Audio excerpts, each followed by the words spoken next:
20 seconds in Thailand, Thailand Rob. You can take the girl out of the bar, but you can't take the bar out of the... That's not true. What?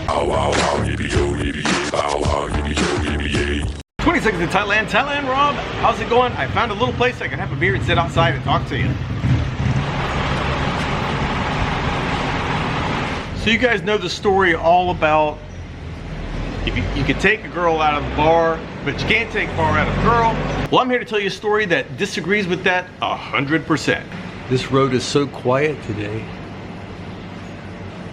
This is a factory area, so it doesn't get busy around here until after 5 o'clock, 6 o'clock, depends on when the factories close down. A lot of them close at 5, and a lot more close at 7, 12-hour shifts. So I wanted to tell you a story about, this is a true story that happened 5 years ago-ish. 4.5, 5 years ago. I have seen pretty much any kind of person that can work in a bar industry. I've seen the dedicated person that just does nothing in their life but have customers. I've seen people just freelance, come and go. Girls that make it their job forever, and girls that are in and out and can't stand it. Farm girls, educated girls, all the gamut. I've seen the gamut. This story I want to tell you about, you probably have never heard. So years ago, there was this bar I would go to all the time, and one day, Cinderella showed up. And what I mean by that was a princess showed up. Now, most of the girls that you associate with being bar girls in this country, if you go to Pattaya, especially, come from Isan, come from farms, probably a lower education, a lower chance of work in that area, and they're just trying to make money to send it back home. That's usually what you meet when you go to a typical type bar. However, I met a girl that came down and she had one job in mind, and that was to find a husband, or at least a full-time boyfriend that she would be able to fall in love with and stay with forever. Yes, I know, Cinderella, right? Now what's different about this girl was, one, she had been married before to a millionaire. She had plenty of money. Her family, she had high-ranking family in the government of Thailand. So she came from a well-to-do, higher-end upbringing. She had been married to, it wasn't a Thai man. It was a Chinese man. She was married to a Chinese man who owned many, many businesses over here and made plenty of money. However, infidelity was also a case in that as well, and they didn't end up staying together. So she did not need to work in a bar to make money. She didn't need it. When she came down, she actually told me that she was looking for a boyfriend, and this was the early days of me being in Thailand, so I didn't know if it was a story, or if it was a game, or if it was, you know, one of those situations. I didn't know, but it was not. She started working at the bar, and she probably only worked there at the most, I think, of 3 months. And then a Westerner came in and befriended her, and he liked her, and she liked him. And dude, it's a Cinderella story. It was like, he was the knight in white shining armor on the horse, and she was looking for the guy on the horse.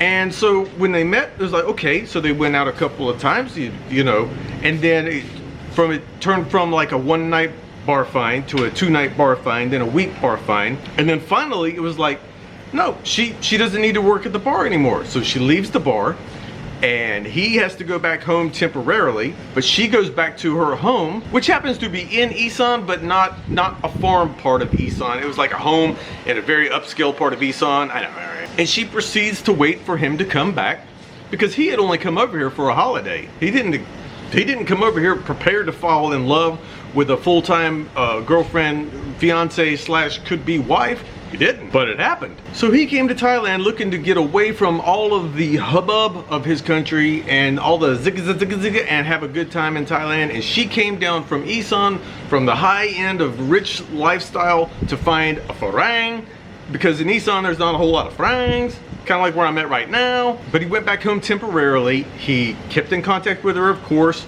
I don't know if there was any money exchanged as far as helping out. I really don't know that part of the story, because when they both left, I lost contact with them briefly, because, well, she went her way and he went his, and I didn't want to nose around. But I can tell you that But I can tell you that after all this time, they are still together. I think they are ceremonially wed. I think they got married with the ceremony, not with the legal document paperwork. The point of this story was, if you would have walked into this bar and you would have seen the girls working at the bar, you wouldn't have known the difference that she came from this type of family and or history with her husband and money. You wouldn't have known it. You wouldn't have been able to differentiate her from any of the other girls working at the bar with higher or lower educations. I mean, at this particular bar, there was a very, very, very professional bar girl that's all she did her whole entire life was take care of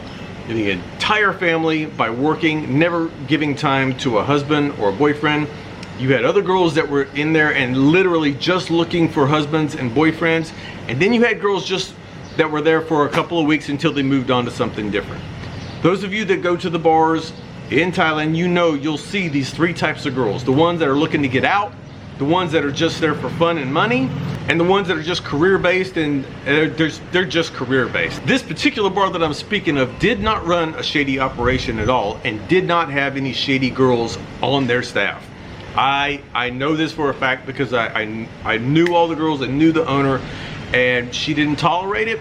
She only had girls that were there to work, to make money, or to do good stuff. And if the girls ever stepped out of line, if the customers ever stepped out of line, it got reined in real quick, or they got fired real quick. So this particular story that I'm talking about had a good group of girls working at the bar to start with. Now, I cannot predict that when you come over here, if you go to any other bar, that you will not be taken advantage of by some girl that's just out to make all the money in the world. But I'm telling you, you can listen to some of the girls, and if they say that they're here to meet someone, it might be 100% true. That you might have actually found a girl that's just went to work at the bar, only been there for a couple of months, and is waiting for her prince on a horse. So guys, even with or without a horse, I hope to see you when Thailand opens up next month and we start getting back to a normal life over here and around the world. I did a 15 video series on Patreon about how to kind of figure out if you've got the right or wrong Thai girl. I highly recommend that you check it out. The link is right there and in the description. Take care. Thank you guys so much. If you like this channel, please subscribe.